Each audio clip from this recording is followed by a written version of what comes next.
fonctionne. Normalement, c'est assez instantané. Donc, on regarde ça, puis crème, je suis content que tu sois là, mon cher Marc-Antoine, pour ce Zoom-là. Ça semble être lancé, fait que bonsoir à celles et ceux qui vont écouter le live de ce soir où j'ai la chance encore de recevoir expert invité Marc-Antoine, physiothérapeute. On jase d'instabilité articulaire ce soir. Donc, le sujet du live, super simple, c'est quoi ça, la fameuse instabilité articulaire? C'est quoi les risques associés à l'instabilité articulaire une fois qu'on va l'avoir identifié? Parce qu'il y en a des risques, right? C'est quoi les bonnes pratiques pour prévenir l'instabilité articulaire? Fait que, on commence avec ça, Marc-Antoine. C'est quoi, en fait, selon toi, l'instabilité articulaire? Ok, fait on va diviser ça en deux classes là, pour l'instabilité articulaire. On va parler comme de vraie instabilité articulaire, puis comme de manque de contrôle articulaire, là. C'est comme deux classes un peu divisées, là. Fait que quand on va parler de vraie instabilité articulaire, c'est que je vais avoir trop de mouvements dans l'articulation. Fait que c'est souvent des mouvements de cisaillement qui vont se faire. Si on veut un bon exemple d'une une grosse manque de stabilité, c'est les gens qui vont luxer de l'épaule. Fait que l'épaule là, qu'on entend qui va sortir, ça, c'est un gros manque de stabilité. Puis je vais le mettre dans les vrais manques de stabilité où que vraiment j'ai une articulation qui est endommagée parce que mes ligaments, qui est une des structures là, qui va faire en sorte que mon articulation va être stable, mais ils ont été endommagés par le trauma que j'ai eu par la luxation. Fait que dans les vraies instabilités articulaires, on va parler de ça, une déchirure du ligament croisé, quelqu'un qui luxe de l'épaule. J'ai eu une bonne entorse de cheville, là, puis mes ligaments sont un peu endommagés. Puis l'autre classe qui vont entrer dans ça, c'est des gens hyper laxes, là. Fait qu'il y a des gens où que leur laxité ligamentaire de base est un petit peu plus élevée. Il y a des petits signes là, qu'on peut voir là, chez ces gens-là. Fait qu'eux aussi ont une mobilité, des translations articulaires qui sont beaucoup plus grandes que la moyenne des gens. Après Si ça, on a on, des si on parle de, excuse-moi de t'interrompre, si on parle de quelqu'un d'hyperlaxe, là, pour celles et ceux qui connaissent pas le terme, qu'est-ce que ça veut dire exactement? Ça veut dire quelqu'un qui, de base, a au niveau ligamentaire, on a toutes des laxités différentes d'une personne à l'autre. Fait qu'il y a des gens qui sont plus souples que d'autres musculairement, mais aussi au niveau des articulations. Puis il y a des gens qui vont avoir des signes d'hyperlaxité. Fait que génétiquement, ils ont plus de mouvements que les autres. Fait qu'on va avoir un cisaillement qui est plus grand là, chez ces personnes-là. On peut y aller vite, là. Il y a 5 signes là, d'hypermobilité articulaire. Puis si j'en ai 3 des 5, mais je vais être considéré comme hypermobile. Fait que si je Fait suis que capable. avant que tu y ailles, là, l'hypermobilité articulaire, ça veut dire, exemple, le commun des mortels à l'épaule, on est capable de se rendre à une certaine amplitude au-dessus de la tête, mais quelqu'un qui va être hyperlaxe, c'est qu'à l'articulation de l'épaule, il va être capable de se rendre anormalement, entre guillemets, versus la moyenne des gens, beaucoup plus loin, c'est ça que tu veux dire? Ouais, puis c'est pas juste à une articulation, c'est que c'est multi-articulaire, là. Fait que je vais avoir ça sur chacune de mes articulations. Je suis beaucoup plus souple que la moyenne des gens, puis que je sois grand, gros, mince, ça a aucun rapport, là. Génétiquement, je suis comme ça, puis je vais avoir des petits signes là, qui vont apparaître chez ces gens-là, finalement, là. Souvent, tu sais, si je suis un gymnaste, là, ça va être un peu utile que je sois hyper lax parce que déjà, j'ai moins besoin de travailler. Je suis déjà capable d'aller dans des mouvements là, un peu extrêmes que la population générale vont travailler fort pour être capable de l'atteindre, là. Fait que dans certains sports, ça va être un peu utile, dans d'autres, pas vraiment, là. OK.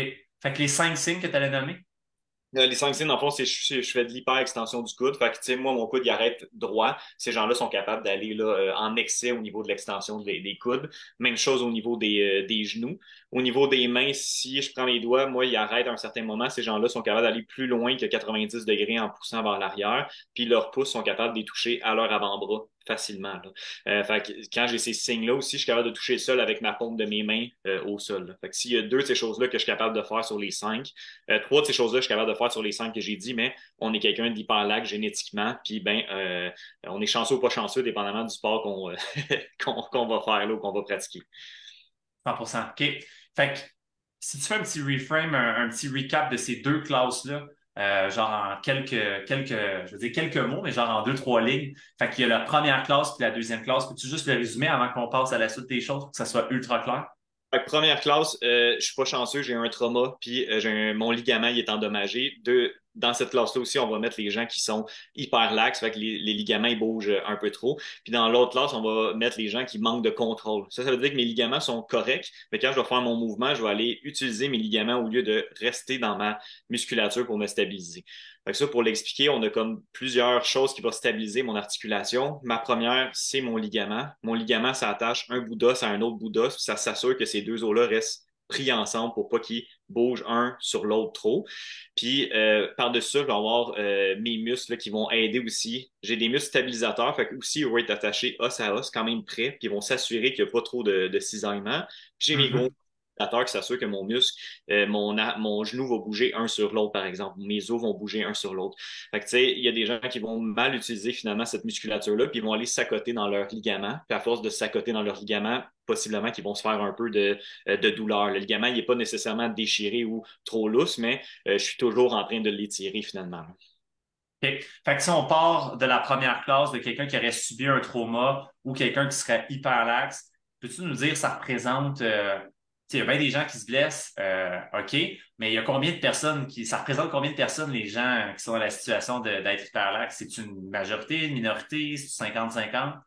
C'est une minorité de personnes là, qui vont être dans cette catégorie-là. La plupart, c'est un manque de contrôle. C'est juste que des fois, quand on arrive dans la santé, on va aller voir un professionnel puis ils vont nous dire qu'on est instable au niveau du genou. Des fois, ça peut faire peur, qu'on vient de se faire dire. Je prends l'exemple, si on me dit que ma roue d'auto est instable, je vais peut-être avoir peur d'utiliser mon auto à ce moment-là. Fait que quand je suis dans la Mhm. manque plus de contrôle que d'instabilité, qu'il y a une vraie instabilité, mais il y a plein de choses à faire. Dans le fond, je manque juste de contrôle musculaire. Si je renforce mes muscles, je me concentre sur comment je fais mon mouvement, tout va bien aller. Là, j'ai pas un vrai problème d'instabilité qui pourra. Ils peuvent se régler les autres, les autres problèmes aussi, mais j'ai pas un vrai problème d'instabilité que je luxe, par exemple, au niveau de l'épaule, puis que je vais être pris un peu avec ce problème-là où j'ai besoin d'une chirurgie là, pour régler Mhm. Fait que si on part de la base, justement, que la catégorie des personnes qui vivent de l'instabilité articulaire, que ce soit l'épaule, le genou, la hanche, etc., puis qui ultimement vivent un trauma, c'est parti. Ça veut pas dire que c'est la seule cause, mais ça peut être parti, justement, hey, j'ai un trauma, je vis de l'instabilité à l'articulation, parce qu'à la base, j'avais de l'instabilité à l'articulation, puis j'étais trop à côté dans mes ligaments, c'est ça? Ben, un peut venir avec l'autre, effectivement, mais de dire que, mettons, on parle de l'entraînement. C'est rare, je vais me déchirer un ligament à l'entraînement parce que je m'accote un peu dedans, là. Ils sont vraiment forts. Ça me demande souvent une force de mouvement qui est plus grande. Mais si on regarde, par exemple, au soccer, là, les femmes en général, ils ont un moins bon contrôle au niveau des genoux. Là. La FIFA a fait un procédé maintenant là-dessus pour qu'il y ait moins de blessures aux genoux là, dans le soccer au niveau des femmes. Mais c'est un sport qui me demande beaucoup de changements de direction. Si je suis pas tout à fait stable au niveau de mon genou, je suis plus à risque de me déchirer le ligament croisé. Puis quand on regarde chez les joueurs professionnels, il y avait un fléau là, dans les dernières années de déchirure de ligaments chez les joueurs de soccer. Puis la FIFA a décidé d'essayer de faire des programmes chez les jeunes de préparer le contrôle comme on parle de faire des sauts, des trucs pour être bien musculairement le plus près possible à faire ce sport-là, puis pas être qu'il n'y ait pas plein de jeunes filles qui arrêtent de jouer parce qu'ils se sont déchirés des ligaments dans le genou. Fait que ce que tu es en train de dire finalement, c'est que, tu sais, mettons, on ramène à quelqu'un qui s'entraîne, quelqu'un qui fait un sport quelconque, puis il y a une situation où justement, il y a de l'instabilité, le système musculaire supporte pas très bien, on n'est pas très habile encore à utiliser notre système musculaire pour stabiliser l'articulation. Fait qu'il y a de l'instabilité qui se crée, puis au lieu que ce soit le système musculaire qui supporte ça d'abord et avant tout, ben, le système de tendons puis le ligament prend le relais, surtout le système ligament prend le relais alors que c'est pas voulu. C'est le fait de répéter ça de multiples fois qui va faire ultimement qu'on va subir un trauma, qu'on va subir une blessure finalement. Fait que mon ligament va devenir, il peut devenir douloureux là, sans être trop lousse, mais il va devenir douloureux à ce moment-là. Puis là, ça va m'empêcher de faire le sport que j'aime. Si je suis capable de retrouver mon contrôle puis faire un meilleur mouvement, mais là, je vais être capable de reprendre le sport à ce moment-là. Mais souvent, ces gens-là, tu sais, on parlait de portrait, souvent ces gens-là se blessent récurremment sur les mêmes mouvements parce que j'ai pas tout à fait assez de corriger là, le mouvement que j'avais à corriger. Fait que c'est ça. J'ai souvent des blessures récurrentes à la même articulation pendant que je fais les mêmes activités. Possiblement que je manque un peu de contrôle quand je fais cette activité-là. Ouais, ouais. Si on parle maintenant, tu sais, dans le concret de la chose, on s'en va regarder, OK, mais c'est quoi de l'instabilité articulaire, exemple, au niveau d'un squat, au niveau d'une fente, au niveau d'un mouvement haut de corps, comme une poussée. Tu pourrais-tu nous montrer des exemples concrets, puis comment tu ferais pour corriger ça ultimement?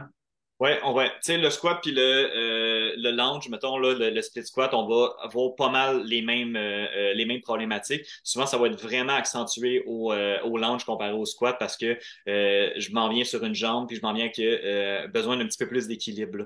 Fait que, tu sais, mon système d'équilibre, ça va un peu si j'ai de la misère à me stabiliser puis je me mets dans une situation que j'ai besoin en plus d'équilibre pour me stabiliser, je me désavantage finalement. Fait qu'on va voir, Mhm. mais ça va se rempirer un peu là, quand je vais tomber sur une jambe. Là, je peux montrer un peu les exemples des deux, qu'est-ce que ça va donner un peu. Puis on va voir des erreurs, surtout au niveau des pieds puis des genoux, au niveau du squat puis du split squat, puis un peu au niveau du dos. Fait que je vais montrer un peu deux exemples. Pieds, bas du corps, pieds, genoux, qu'est-ce qu'on va voir principalement là, comme erreur. Puis dos aussi, qu'est-ce qu'on va voir principalement comme erreur. Là. M'essayer que ça soit clair là, sur la petite vidéo. Fait que Yep. tu me recules un peu. Fait que ce qu'on va voir, c'est souvent comme un. Est-ce qu'on voit jusqu'au pied, Laurent? Ah, on le voit très bien, oui, absolument. Fait que, ce qu'on va voir, c'est comme un duo là, de problèmes là, qui va se passer au niveau des pieds. Là. Fait que souvent, je vais perdre l'engagement au niveau de ma musculature, de mon fascia plantaire, finalement, là, de Ouais, mon fait que je vais perdre un peu mon arche plantaire, puis ça va emmener mes genoux un peu vers l'intérieur. Là. Fait que je vais finir 100%. Ouais, je vais finir avec un mouvement qui s'en va un petit peu comme ça. Fait que je suis en train de m'accoter dans mes ligaments de mes pieds pour me stabiliser. Puis je m'accote dans les ligaments, surtout internes au niveau du genou pour me stabiliser. Fait que c'est pas toujours pire comme ça. Là. Des fois, ça peut être un peu plus subtil, mais ça fait en sorte que je suis moins engagé musculairement, puis je m'accote, comme on a dit, dans nos ligaments. Puis à force de les étirer, en plus, si je rajoute une charge qui est un peu lourde, puis je m'en vais comme ça, mais là, je demande beaucoup à mes ligaments là, de faire un gros travail. Si on veut corriger ces problèmes-là, c'est souvent de corriger mon arche plantaire. Euh, fait que ce qu'on va vouloir faire, c'est le tibial postérieur, un muscle que j'ai dans mon proche de mon mollet finalement, là, qui va beaucoup m'aider à garder cette arche-là plantaire là, réveillée pendant que je fais mon squat. On va voir là, deux petits exercices qu'on peut faire pour l'activer, ce muscle-là. Puis après ça, Mhm. consciemment que je viens de recruter ce muscle-là. Parce que même s'il est fort, je peux m'installer dans mon squat puis pas l'utiliser tant que ça. Fait que je vais être capable qu'il soit endurant fort, mais il faut aussi que je fasse des petits exercices de contrôle là, par la suite. Fait que si on 100%. cette partie-là. Le tibial postérieur, ce qu'il va faire comme mouvement, là, moi j'aime bien commencer avec un petit élastique, puis je vais vouloir rentrer mon pied vers l'intérieur, puis essayer vraiment de le tourner au complet. Là. Fait qu'on garde Mhm. le talon bien ancré, là, puis je vais aller chercher là, des petits mouvements pour bien l'activer, là, mon tibial postérieur. Fait que ça, c'est souvent un des premiers exercices que je vais donner là, pour mes patients pour qu'on sente un peu c'est quoi ce muscle quand il travaille. Mhm. On peut faire avec la petite balle de tennis. Je peux venir la prendre là, entre mes. Je ne sais pas de faire ça, Il ça va va falloir peut-être que tu te recules juste un petit peu ou que tu descendes légèrement ta caméra, mais je yeah, pense, on te voit bien, ouais. comme ça. Fait que je vais prendre la balle de tennis entre mes chevilles, finalement. Puis je vais Ouais. venir ma pointe des pieds, puis redescendre. Fait qu'en faisant ça, je vais activer mon tibial postérieur. En même temps, c'est le même mouvement qu'il faut que je fasse, comme de coller mes talons ensemble là, pour activer des deux côtés. Un coup, je l'ai fait un peu, puis que je sens là, un peu ce muscle-là qui a travaillé. Je veux après ça être capable de l'intégrer. Fait qu'en position debout, je vais regarder mes pieds, puis je vais vouloir essayer de maintenir mon arche plantaire bonne. Puis là, mais je vais vouloir progresser ces exercices-là. Je maintiens. Là, je vais vouloir le maintenir avec tout le poids de mon corps parce que mon arche plantaire, quand je mets de la charge, ça va être plus lourd. Fait que je vais vouloir être capable de maintenir tranquillement ça. Puis quand je descends dans mon squat, même chose, je vais vouloir avoir une conscience corporelle de qu'est-ce qui se passe dans mes pieds. Si on veut corriger 100%. si on veut corriger court terme, des fois, c'est pas ce qu'on veut à long terme, mais je pourrais venir agripper avec mes orteils un peu le sol pendant que je fais mon squat. Fait que c'est sûr que ça va engager toute ma voûte plantaire finalement, puis je vais être capable d'avoir un squat qui est mieux contrôlé à court terme. Mais on ne veut pas qu'à chaque fois que vous avez besoin de vous stabiliser, vous utilisez les fléchisseurs des orteils. Là. Je Ouais, donne un ouais. bon, puis à chaque fois où je fais du patin, je fais à ça une façon de me stabiliser, je risque de souvent avoir mal en dessous du pied là, quand je vais faire ces genres de sport. Là. Fait que je pense que tu soulèves quelque chose. Merci Marc-Antoine pour la démo. Puis, tu sais, on pourrait faire la démo au lunge, on pourrait faire la démo au mouvement du haut de corps, mouvement autant de poussée que de tirade, mais ça reste un peu toujours vrai. La première étape, c'est de constater est-ce que je suis stable, est-ce que je suis instable, puis comment on fait pour différencier les deux, selon toi, Marc-Antoine? Ben, un des trucs, c'est que je vais être pas, je vais souvent ressentir de la douleur si je suis pas stable. Fait que si je m'installe dans cette position-là, puis je descends dans mon squat, puis je mets un petit peu de charge, si je le répète un peu, je vais avoir une douleur là, qui va se faire soit à mon pied ou soit à mon genou. Là. Puis je vais pas par exemple, si j'ai un entraîneur qui me suit, je vais pas avoir les bonnes sensations que je devrais avoir. Là. Fait qu'après mon squat, je devrais sentir peut-être que dans mes cuisses et dans mes fesses, ça l'a forcé. Puis là, ce que je sens, c'est que j'ai une douleur au niveau du milieu du genou. Là. Si j'ai pas la bonne sensation que je devrais aller chercher dans mon exercice, c'est parce que possiblement que soit que je le fais pas comme il faut, que je suis pas stable là, pendant que je vais faire mon exercice. Là. Fait que je pense que c'est le meilleur. 100%. Je rajouterais à ça, en fait, que juste se poser la question, qu'est-ce que est censé travailler le mouvement en question, comme tu viens de le dire, est-ce que je sens les bons muscles? Puis après ça, est-ce qu'il y a des rotations observées au niveau de mon corps, de mes articulations qui sont non désirées? Fait que quand je descends dans mon squat, quand je descends pour m'asseoir sur une chaise sans charge, règle générale, est-ce que mes genoux rentrent vers l'intérieur, mes chevilles s'écrasent vers l'intérieur ou ça reste relativement stable? Puis si c'est pas le cas, est-ce que j'ai désiré cette rotation-là ou non? Est-ce que c'est moi qui l'ai provoqué ou elle se provoque sans vraiment que j'ai de contrôle? Fait que, est-ce que c'est au niveau du genou, au niveau de la cheville, au niveau du bassin que ça se passe? Ou ça va être un petit peu la même chose au niveau de l'épaule. Si je commence à sentir qu'il y a justement un désaxe, l'articulation se désaxe sans nécessairement que je le désire volontairement, je pense que c'est une première chose. Puis en plus de ça, il y a un signe douloureux. En plus de ça, je sens pas vraiment le muscle que c'est censé travailler. C'est le temps de se poser des questions. Puis, ben, Ouais. crème, il y a quoi de mieux que juste avoir l'avis externe de quelqu'un qui nous observe puis qui nous dit, t'as-tu observé ça, t'as-tu regardé ça, qui nous montre un feedback vidéo. Puis après ça, comme tu l'as dit, on l'adresse avec les bons exercices, puis on le réintègre dans le mouvement pour que ça se fasse bien, tu sais. Oui, parce que comme on a dit, c'est pas parce que je suis fort que pas parce que mon tibia postérieur, souvent, il n'y a pas de problème, il est fort. Je l'utilise juste pas au bon moment que je devrais l'utiliser. Là. Puis quand mes genoux ils rentrent, comme on a dit, des fois, oui, je peux penser à mettre, mais si ma poutre plantaire est pas là, souvent je vais travailler fort là, pas à la bonne place pour corriger mon mouvement. Fait que tes conseils, Marc-Antoine, pour quelqu'un qui se situe dans la catégorie des gens qui ont vécu un trauma, justement, au niveau de l'instabilité articulaire, puis que là, c'est là le trauma, comme les personnes qui sont juste instables ou les personnes qui sont hyper laxes, ce serait quoi tes conseils de prévention pour ces trois catégories de personnes-là pour prendre l'articulation qui est instable, qui a vécu un trauma ou qui est peut-être qui va en vivre un éventuellement, puis de maximiser les chances de limiter justement cette instabilité-là? Ouais, ça va rester le plan de traitement va rester le même pour les trois personnes. C'est juste que il y en a que c'est pas une cause, il n'y a pas un vrai trauma finalement, je fais juste pas bien contrôler. Puis ceux qui ont un vrai trauma, c'est la même chose pas mal. Parce que ce qui va arriver, c'est que on n'a pas beaucoup de pouvoir sur le ligament ou sur le cisaillement qui va se faire dans mon articulation autre que ma musculature autour. Fait que mon ligament ne deviendra jamais plus fort ou plus épais. Là. C'est des structures qui restent un peu semblables là, tout au long de ma vie. Fait que la seule chose que je peux faire, c'est justement m'assurer que j'ai le meilleur contrôle musculaire possible. Fait que ça va d'aller justement dans ces mouvements-là de squat, dans mes mouvements, puis de les répéter, puis de m'assurer que j'ai un super bon contrôle. Puis ça va prévenir un peu ma blessure. Puis ça va me permettre aussi souvent de faire des activités que j'aime. Là. Il y a quelque chose qui est récurrent un peu chez ces personnes-là là, que moi j'observe dans ma clinique, c'est des gens qui finissent par avoir peur du mouvement. Ils ont peur de se blesser parce qu'ils ont Je m'en vécu allais directement là. récurrent J'aimerais là, ça que tu en parles. J'aimerais ça que tu en parles. Exemple, aïe aïe, je suis instable au niveau de mes pieds puis de mes genoux dans le squat. Boum, je me blesse au ligament croisé antérieur, par exemple, au niveau du genou. On va dire, je me ramasse dans une situation de trauma, sans la nommer, mais ça fait en sorte que j'ai peur de faire à nouveau des squats. Fait que, est-ce que tu conseillerais à cette personne-là, ben, il faut que tu solidifies tes muscles pour mieux stabiliser ton squat ou arrête de faire des squats, c'est pas bon pour toi?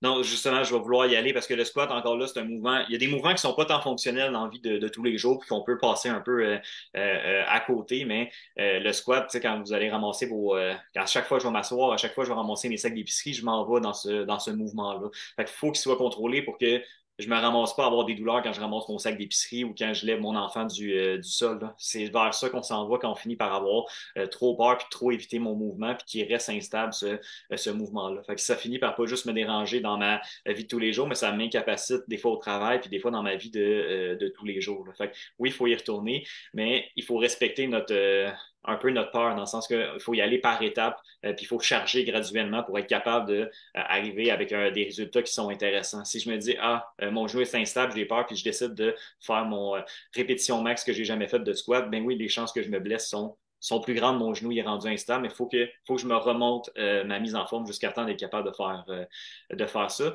C'est ça, des fois, qui est plus compliqué, des fois, avec ces personnes-là, c'est que le traitement, c'est juste de faire des exercices.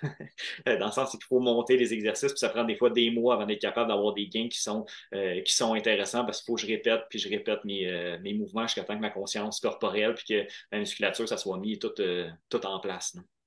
Ouais, je pense que tu soulèves, puis on finit le live d'aujourd'hui là-dessus, c'est que des fois, quand on vit, exemple, un trauma, on se blesse à l'épaule, on se blesse au genou, on a tendance à chercher la chose qui va faire en sorte que ça va régler le problème. Ah, il est arrivé un événement, exemple, j'ai fait une séance d'entraînement, j'ai mis un peu trop lourd sur mon squat ou crème, j'ai vécu un peu d'instabilité à l'épaule avec une charge un peu trop lourde versus d'habitude. Boum, il y a eu une blessure, il y a eu le trauma. Puis là, hey, c'est quoi la clé qui va régler le problème? Puis tu l'as dit, dans le fond, il faut juste, étape par étape, recréer de la stabilité. Puis recréer cette stabilité-là, ça va passer par faire bien des répétitions dans des angles pas loin de là où tu t'es fait mal, solidifier les muscles qui vont permettre de stabiliser la patente. On peut pas agir sur le système de ligaments.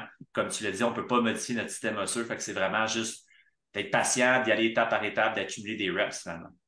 Oui, parce que tu sais, faire des gains, un vrai gain musculaire, là, que mon muscle va être vraiment plus fort et plus efficace, ça va prendre quelques mois, là, réussir à avoir ces gains-là. Fait que des fois, après quelques semaines, je me sens mieux. Puis c'est souvent là le problème avec ces personnes-là, c'est que je me sens mieux, puis là, je pousse vite. On est souvent impatient, là. Fait que ça fait deux Ouais. exercices de contrôle, je me sens bien, puis là, je vais y aller un peu plus lourd, mais ça fait deux semaines que je me suis pas blessé, puis là, on retombe, puis on finit par se décourager parce qu'on est toujours en train, on dirait, de monter, descendre, là. Fait que oui, faut être un peu résilient quand si on veut vraiment avoir la solution puis arriver au bout là, de ce genre de problème-là. Good. Ben, je te remercie, Marc-Antoine. Je pense que ça clarifie énormément la chose.